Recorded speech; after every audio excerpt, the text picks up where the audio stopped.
नमस्कार, स्वागत है आप सभी का आपके अपने ऑनलाइन इंस्टीट्यूट निशांत ज्ञान के यूट्यूब प्लेटफॉर्म पर। मैं नितिन उपाध्याय आप सभी का स्वागत करता हूं, अभिनंदन करता हूं आज के अपने इस वीडियो पे। खमठोक ठेलता है जब नर पर्वत के जाते पांव उखड़, मानव जब जोर लगाता है पत्थर पानी बन जाता है। गुण बड़े एक से एक प्रखर है छिपे मानवों के भीतर, बत्ती जो नहीं जलाता है रोशनी नहीं वह पाता है। निश्चित तौर पर कल आपके पेपर शुरू हो रहे हैं, एग्जाम्स आपके शुरू हो रहे हैं। निश्चित तौर पे अगर आपने कर्म किया होगा, आपने परिश्रम किया होगा तो आने वाला समय आपका होगा, यह निश्चित है। ठीक है, तो आज आपके कल से एग्जाम शुरू हो रहे हैं, डीएलएड के एग्जाम कल से शुरू हो रहे हैं और एक डीएलएड के लिए मैं काम कर रहा हूं, इसके लिए मुझे शुभकामना संदेश देना भी जरूरी था और आपके लिए कुछ अपने आत्मीय लोगों के लिए सुझाव, क्योंकि 61,000 से ज़्यादा लोग हमसे जुड़े हुए हैं और 61,000 जो मेरा परिवार है वो सबसे मेरी आत्मीयता है और इसी आत्मीयता के कारण मेरे कुछ दिल से सुझाव आप तक पहुंचा रहा हूं। उस सभी सुझावों को नोट करिएगा और अपने जो भी कार्य हैं उसे आगे संपादित करने का प्रयास करिएगा। ठीक है, चलिए मित्रों, आज से मैं बात करता हूं, कल से आपके एग्जाम शुरू हैं। सबसे पहला ध्यान आपको क्या देना है? सबसे पहला ध्यान आपको देना है टाइम का। ठीक है, जब भी आप एग्जाम सेंटर पर जाइएगा बहुत ही टाइम से जाइएगा, टाइम से कोई समझौता मत करिएगा। ठीक है, उसके बाद जो आपके पास एग्जाम की स्कीम है आप सभी को पता होगा, प्रथम सेमेस्टर के छात्रों को भी पता होगा और थर्ड सेमेस्टर के छात्रों को भी पता होगा। जिनका थर्ड सेमेस्टर में जो बच्चे हैं जिनका बैक लगा है, बैक वालों का भी एग्जाम इसी फर्स्ट सेमेस्टर के साथ होने वाला है, ये सब भी चीजें आप जानते हैं। तो जो फ्रेश बच्चे हैं उनका भी एग्जाम होगा, जो बैक वाले बच्चे हैं उनका भी एग्जाम हो रहा है। पेपर को लिखना कैसे शुरू करें? सबसे बड़ी बात यह है कि ज्यादातर बच्चे जो है घबरा रहे हैं। ठीक है, एक बच्चे ने हमारे पास अभी फोन करके कहा कि भैया मुझे सारे बहुविकल्पी याद हैं, सारे अतिलोकोत्तरी याद हैं, लेकिन जैसे ही मैं सीरीज बंद करता हूं तुरंत ही मुझे ऐसा लग रहा है कि मैंने सब भूल गया। निश्चित तौर पे अगर आपके भी साथ ऐसा हो रहा है तो मैं कहता हूं आप एक बहुत ही सीरियस कैंडिडेट हैं, आप बहुत बेहतरीन बच्चे हैं और आपकी पूरी तैयारी हो गई है। आपको अभी लग रहा है कि आप पेपर में जाने से पहले आपको सारी चीजें भूल रही हैं, लेकिन भरोसा करिए कि जैसे ही आप पेपर में आपके सामने पेपर और कॉपी होगी और आप बैठेंगे उसी समय आपका दिमाग क्लिक करेगा और सारी की सारी चीजें आपको याद आना शुरू हो जाएंगी। अगर ऐसा आपके साथ हो रहा है तो आप एक बेहतर स्टूडेंट हैं और बेहतर तैयारी के साथ परीक्षा में जा रहे हैं, इस बात को मान के चलिएगा। ठीक है, अपने कॉन्फिडेंस लेवल को कतई किसी कीमत पर कम मत होने दीजिएगा। आगे मैं बात कर रहा हूं, घबराहट होना लाजमी है, कोई दिक्कत नहीं है। ये डीएलएड जो एग्जाम है मित्रों, डीएलएड एग्जाम एक बहुत छोटा एग्जाम है। मैं आपको बता दूं, अब कुछ लोग कहेंगे कोई छोटा बड़ा नहीं होता, लेकिन मैं आपको बता रहा हूं डीएलएड एक छोटा एग्जाम है। बहुत बेसिक चीजें पूछी जाती हैं। अगर बेसिक चीजें आपकी तैयार है तो यकीन मानिए जो कुछ भी आप लिख करके आएंगे आपको नंबर दिया जाएगा। ठीक है, आगे मैं बात करता हूं पेपर को लिखना कैसे शुरू करें। पेपर को लिखना शुरू करने के लिए जैसे ही आपको पेपर मिलता है, ध्यान से सुनिएगा हमारी बात, जैसे ही आपको पेपर मिलता है, आप सभी को पता है कि पेपर डीएलएड एग्जाम में अच्छे नंबर पाने के लिए हमारी एक वीडियो गई थी मूल मंत्र के नाम से, जिसे 1 लाख से ज्यादा बच्चों ने देख करके अपना जो है आगे का भविष्य तय किया है। तो मैं आपको बता दूं पेपर लिखना कैसे शुरू करते हैं, मैं आपको बताना चाहता हूं। इसमें आपको जो क्या करना है, इसमें जैसे ही आपको पेपर मिलता है आपको पता होगा कितने बहुविकल्पी आते हैं, कितने अतिलघुत्तरी आते हैं और कितने लघुत्तरी आते हैं।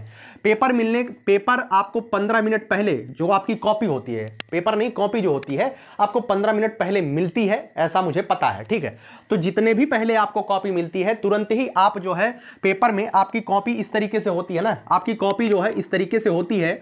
अगर आप चाहें तो, ठीक है, कुछ लोग करते हैं कुछ लोग नहीं करते हैं, अगर आप चाहें तो दोनों तरफ जो है लाइनिंग कर सकते हैं, या आपके ऊपर है, लाइनिंग करेंगे एक अच्छा बेहतरीन रिस्पॉन्स आ जाता है लाइनिंग से। ठीक है, जैसे ही आपको कॉपी मिलती है आप लाइनिंग कर लीजिएगा। उसके बाद यहां पे पहले पेज पर आप अपना डिटेल भरने के बाद जब लिखने वाले पेज पे जाइएगा, यहां बीच में आप शुरुआत करिएगा बहुविकल्पीय से। ठीक है, कोशिश करिएगा कि आपका जो क्रम होता है प्रश्नों का, वो क्रम जो है मेंटेन रहे। डीएलएड के एग्जाम में क्रम मेंटेन करके आप लिखेंगे तो आपका एक बेहतर रिस्पॉन्स होता है। बहुविकल्पीय प्रश्न बीच में लिखिएगा और उसके बाद प्रश्न संख्या 1 या प्रश्नोत्तर नंबर 1 डाल लीजिएगा, प्रश्नोत्तर नंबर 1। ठीक है, इस तरीके से डाल लीजिएगा। डालने के बाद जितने भी प्रश्न, क्योंकि जो बहुविकल्पीय प्रश्न होते हैं उसमें आपको एक शब्द केवल लिखना होता है। जैसे प्रश्नोत्तर नंबर 1 में तीसरा सही है, तीसरा लिख दीजिएगा, और तीसरे में जैसे भारत देश की राजधानी कहाँ है, नई दिल्ली है, प्रश्नोत्तर नंबर 1 का तीसरा नई दिल्ली सही है, तीसरा लिख के नई दिल्ली यहां पे लिख दीजिएगा, आपको 1 नंबर मिल जाएगा, कोई दिक्कत इसमें नहीं है। तीसरा लिख करके नई दिल्ली ऐसे ही आपको लिख देना है। तो आपको बहुविकल्पीय प्रश्न डालने के बाद प्रश्नोत्तर, जितने भी बहुविकल्पीय प्रश्न आपके 25 नंबर वाले में 5 बहुविकल्पी आते हैं, 50 नंबर वाले में बताइए आप कितने बहुविकल्पी आते हैं तो आप बहुविकल्पीय प्रश्नों को लिख लीजिएगा, मतलब प्रश्नोत्तर लिख लीजिएगा, और जैसे ही आपको पेपर मिलता है आप डायरेक्ट जो है केवल उत्तर लिखते चले जाइएगा, ठीक है। उसके बाद जब बहुविकल्पी समाप्त हो जाता है, आपके पास टाइम मिलता है, तो अति लघुत्तरी का भी यहां पे हेडिंग डाल दीजिए। अति लघुत्तरी का हेडिंग डालने के बाद प्रश्नोत्तर नंबर 6 जो भी है आगे डाल दीजिए। जैसे आपको पेपर मिलता है तुरंत आप अपना काम प्रारंभ कर दीजिए, क्योंकि जो टाइम मैनेजमेंट है मित्रों, टाइम मैनेजमेंट आपके 25 नंबर वाले पेपर में 1 घंटा मिलने वाला है और 50 नंबर वाले पेपर में आपको 2 घंटा मिलने वाला है, ठीक है। तो 1 घंटा और 2 घंटा का जो टाइम होता है आपको पता नहीं चलने वाला। अगर आपको लगता है पहली बार पेपर देने जा रहे हैं ये बहुत ज्यादा टाइम होता है, बहुत ज्यादा टाइम नहीं होता है, बहुत कम, मतलब सफिशिएंट तो होता है, इतना नहीं कहेंगे कम होता है, क्योंकि इसमें बच्चा टॉप कर रहा है तो सफिशिएंट तो होता है, लेकिन इसके लिए आपको अनवरत लगातार लिखना पड़ेगा, आपकी कलम रुकनी नहीं चाहिए, कोशिश करिएगा। और जो मेरा जो सुझाव है, सुझाव मित्रों यही है कि आज की रात जो आप मतलब कि आज की रात मतलब आज आप पेपर, कल आप पेपर देने वाले हैं, तो निश्चित तौर पे आप कुछ लोग कहेंगे कि आज की रात आपको पढ़नी नहीं चाहिए, लेकिन मैं आपको कहूंगा आप बहुविकल्पीय प्रश्नों को एक बार जरूर पूरा देख लीजिएगा, एक बार बहुविकल्पीय प्रश्नों को देख लीजिएगा और एक बार अतिलघुत्तरीय प्रश्नों को पूरा दौड़ा करके देख लीजिएगा, ठीक है। अतिलघुत्तरीय और बहुविकल्पीय प्रश्नों को दौड़ा के देख लीजिएगा, सरसरी निगाह से देख लीजिएगा। और लघुत्तरीय प्रश्नों में सबसे बड़ा सवाल जो है मित्रों वो यही आया है कि भैया जो लघुत्तरीय प्रश्न है क्या उसमें सीरीज वाले, अगर भाषा हम सीरीज वाली भाषा नहीं लिख पाएंगे तो क्या मेरे नंबर कट जाएंगे? बिल्कुल नहीं कटेंगे, क्योंकि जो लघुत्तरीय प्रश्न होते हैं आप भले ही सीरीज से पढ़ के गए हैं लेकिन सीरीज का एक लाइन आप लिख नहीं पाएंगे। आप जो लघुत्तरीय प्रश्नों में लिखेंगे आप अपने शब्दों को लिखिएगा, ठीक है, आप अपने शब्दों को ही लिखेंगे, सीरीज के शब्द आपको वहां पे याद ही नहीं आएंगे। तो कोशिश करिएगा कि सीरीज के शब्द आप नहीं लिखते। कुछ ऐसे ही एक बच्चे ने क्वेश्चन किया कि अगर भैया सीरीज से अगर हमारे शब्द जो है सीरीज से अलग हो जाएंगे तो हम नंबर नहीं पाएंगे। आपको पूरा नंबर मिलेगा, बशर्ते ध्यान यही देना है कि टॉपिक से रिलेटेड आपको चीजें लिखनी है। ऐसा नहीं है कि आप जो है बीएड के एग्जाम में तो आप बीच में कहानी भी लिख देते हैं तो आपको नंबर मिल जाता है, लेकिन यहाँ पे नंबर आपको बबुआ नहीं मिलता है।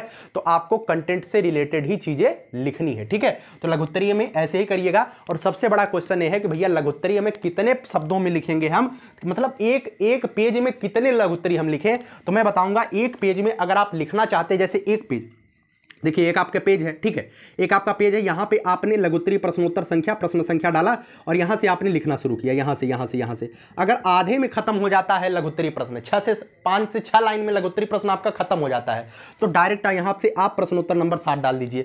लेकिन अगर ये पन्ना जो है यहां तक चला आता है, मतलब नीचे से केवल तीन लाइन बचा है, 3.5 लाइन बचा है, 4 लाइन बचा है, मतलब बहुत हल्का सा पेज बचा है, तो आप यहां पर अगला प्रश्न मत लिखिएगा, अगला प्रश्न अगले पेज पर लिख दीजिएगा, ठीक है। लेकिन ऐसे कोशिश करिएगा कि जो 50 नंबर वाले पेपर होते हैं उसमें लघुत्तरीय प्रश्न ज्यादा होते हैं, तो कोशिश करिएगा कि मतलब कि जो कंटेंट आप लिखिए वो टॉपिक से रिलेटेड हो। और एक पेज में अगर आप 2 लघुत्तरीय भी लिख देते हैं तो भी आपको कोई दिक्कत नहीं है, लेकिन जितना आप लिख सकते हैं उतना लिखने का प्रयास करिएगा। नंबर आपको लघुत्तरीय प्रश्नों में लिखने पर नहीं मिलता है, मेरी बात मानिएगा, लिखने पर आपको नंबर नहीं मिलता है।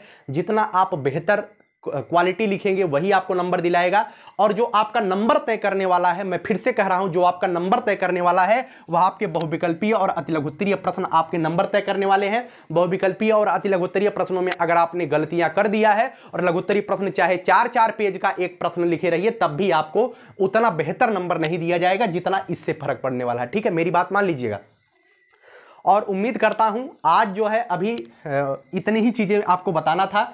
कल के दिन के लिए बहुत शुभकामनाएं हैं। अगर आप भूल रहे हैं तो कोई दिक्कत नहीं है, ऐसा सबके साथ हो रहा है। तृतीय सेमेस्टर के लिए एक छोटा सा सुझाव यह है कि मित्रों आप सभी लोग जानते हैं कल का पेपर होने वाला है। पेपर में जो है जो पेपर मतलब संभावित है वो पेपर बहुत स्टैंडर्ड लेवल का संभावित नहीं है। केवल विज्ञान विषय को लेकर के एक स्टैंडर्डता आपको मैंने बताया है कि विज्ञान विषय की तैयारी बहुत बेहतरीन तरीके से करिएगा, बाकी सभी पेपर नॉर्मल ही आने वाले हैं। गणित विषय को लेकर के जो आपके मन में डर है, मैंने पूरी तरीके से गणित को इतना अच्छे तरीके से उधेड़ दिया है, चाहे वो प्रथम सेमेस्टर का बच्चा हो चाहे 3rd सेमेस्टर का बच्चा हो। मैं दावे के साथ कह सकता हूं एक भी क्वेश्चन इसी व्हाइट बोर्ड के बाहर नहीं आने वाला है। जितनी चीजें मैंने पढ़ा दिया है 1st सेमेस्टर और 3rd सेमेस्टर के मैथ के विषय को लेकर के, एक भी क्वेश्चन बाहर नहीं आएगा।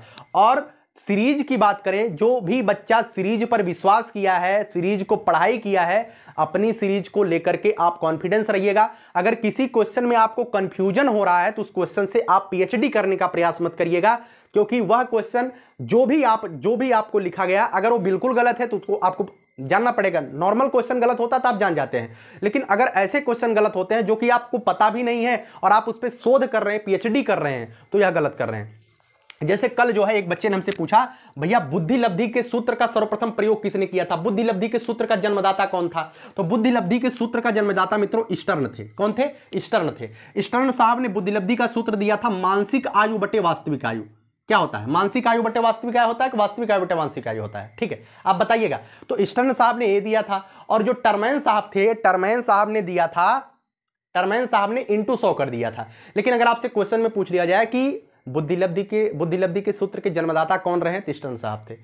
अगर इंटू 100 करके पूछा जाता है, टर्मैन साहब थे। ठीक है, तो एक क्वेश्चन मैं आपको बता रहा हूं कि अगर आपको चीजें नहीं आ रही हैं तो आप उस पर पीएचडी करने का प्रयास मत करिएगा। ठीक है, बस इतना ही ज़्यादा बोलना था। बहुत ज़्यादा बोलूंगा तो वीडियो बड़ी हो जाएगी। बस इतनी जानकारी आपको देना था। ठीक है, कोशिश करिएगा, बेहतर आप लिखने का प्रयास करिएगा। आखिरी में जरूर कहूंगा कि आपकी राइटिंग जो है, अगर एक बार कहीं पर गलती हो जाती है, जैसे मान लीजिए आप दिल्ली लिख रहे हैं, आप दिल्ली लिख रहे हैं और आपने ऐसे दिल्ली लिख दिया, ऐसे आपने दिल्ली लिख दिया। ठीक है, दिल्ली आपने ऐसे लिख दिया। अब इस दिल्ली को काट करके ऐसे करके आप फिर से दिल्ली मत लिखिएगा इस तरीके से। ठीक है, तो काटा पीटी मत मचाइएगा, ध्यान रखिएगा। स्वच्छ लिखिएगा, स्पष्ट लिखिएगा, बेहतरीन लिखिएगा। सुंदरता आपकी बुक कॉपी में आनी चाहिए। और एक बच्चे ने कहा भैया हाइलाइटर का हम प्रयोग कर सकते हैं। जी बिल्कुल, आप हाइलाइटर का प्रयोग कर सकते हैं। जहां आपके लिए आवश्यक हो वहां हाइलाइटर का प्रयोग आप करिएगा, कोई दिक्कत नहीं है। ठीक है, कोई समस्या हाइलाइटर से नहीं होती है। आखिरी लाइन बोल करके वीडियो को समाप्त करूंगा। घबराना आपको नहीं है, यही जज्बा रहा तो मुश्किलों का हल भी निकलेगा। जमी बंजर हुई तो क्या वहीं से जल भी निकलेगा। न हो मायूस न घबराई अंधेरे से मेरे साथी, इन्हीं रातों के दामन से सुनहरा कल भी निकलेगा। जिस उद्देश्य के साथ आपके माता पिता ने आपके कंधों पर भरोसा जताया है, निश्चित तौर पे उस भरोसे को आप जरूर कायम रखेंगे।